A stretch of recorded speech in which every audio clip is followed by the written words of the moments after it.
Formé d'un territoire de 150 hectares, allant du cours Alsace-Lorraine à la gare, et de la rive droite au bas du cours de l'Isère, le projet Recentre a été lancé en juin 2011 en présence de Benoît Apparu.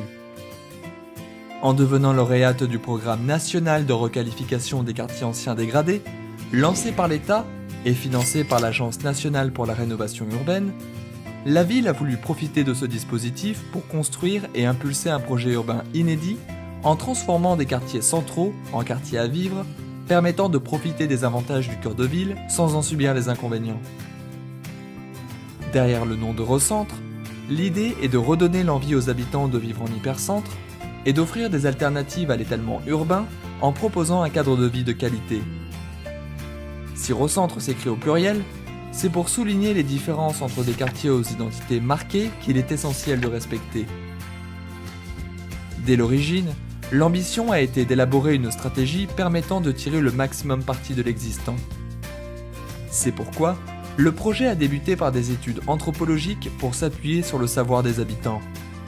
Ce travail a fait émerger les cartes sensibles du centre. Il s'est poursuivi par le repérage très fin des pépites du territoire, ces sites cachés ou insuffisamment mis en valeur pouvant servir de levier au projet. Le plan guide Recentre est venu formaliser la stratégie d'intervention en localisant les actions à mener en priorité. Le premier effet de cette logique de plan guide a été de sélectionner les espaces publics à requalifier en fonction de critères urbains pour éviter les logiques de coup par coup. À titre d'exemple, l'idée du projet de diagonale Sainte-Croix-d'Ormois est de parvenir à créer une continuité cohérente d'espaces publics, propice au déplacement doux, avec l'aménagement d'une sente piétonne ouvrant le site de Santé-Naval, l'aménagement de la place André-Meunier, l'aménagement de la place Renaudel et l'apaisement de la rue d'Ouels. Ce même souci de cohérence a conduit à aménager les places Mabi, Pré-Sensé et la rue de la Lande dont les travaux viennent de s'achever. De même, la rue Ravez a été étudiée pour une programmation fin 2017 en continuité de la transformation du bâtiment Victor Hugo et du réaménagement de la place Ferme de Richemont. Une autre ambition du plan guide est de parvenir à déclencher des opérations complexes mêlant à la fois habitat, équipement et espace public, à l'image de l'îlot des Remparts. Le jardin a aujourd'hui fait l'objet d'aménagements temporaires, mais l'ambition est de parvenir à une opération plus globale permettant une relocalisation de l'école L'Attelade dans des locaux adaptés, une ouverture plus large de l'îlot sur l'espace public et la création de nouveaux logements. Cette logique d'articulation des trois volets d'intervention se retrouve à l'échelle du périmètre. Depuis 2011, le développement d'une offre de logements accessible et de qualité continue et s'accélère. Cela s'appuie tout d'abord sur l'intervention d'InCité, qui a pour mission la création de 300 logements sociaux publics et la réhabilitation de 600 logements à loyer plafonné, soit la réhabilitation totale de 900 logements au titre de la nouvelle concession d'aménagement 2014-2020. La qualité de l'habitat et la mise en valeur du patrimoine sont les maîtres mots de cette intervention. L'îlot Nérigeant-Sauvageau et l'îlot Carpentaire font partie des opérations remarquables. Il a également été donné priorité au logement dans le cadre de la reconversion du site de Santé-Naval menée par la société d'économie mixte Bordeaux Métropole Aménagement.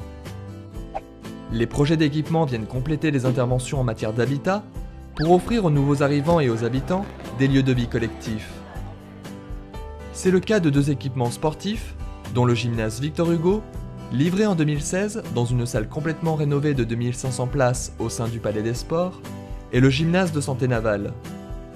Une nouvelle école primaire trouve sa place à côté de Santé-Naval, et la crèche des Douves, avec son foyer mère-enfant, va être réhabilitée à partir de 2018. Enfin, la toute nouvelle salle du Théâtre de la Lucarne, inaugurée en septembre 2015, accompagne le développement culturel de proximité.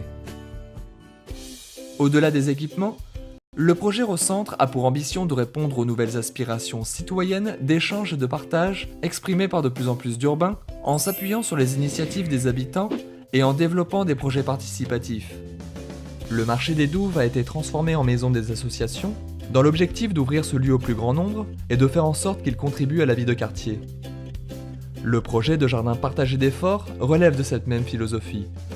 Ouvert en 2017, il permettra à des habitants volontaires de jardiner au cœur d'un îlot habité dans une logique de convivialité et d'entraide. De la même manière, le projet de la rue Kléber est parti du constat que l'espace public n'était plus investi. L'ambition est d'y développer un projet qui permette de faire évoluer les usages et change collectivement le rapport à l'espace public. La notion d'agir ensemble sous-tend la construction globale du projet Recentre. Cela se traduit dans son mode de gouvernance. Comme pour les nouveaux quartiers, le projet est animé dans le cadre d'un atelier mensuel qui réunit tous les partenaires publics et privés concernés.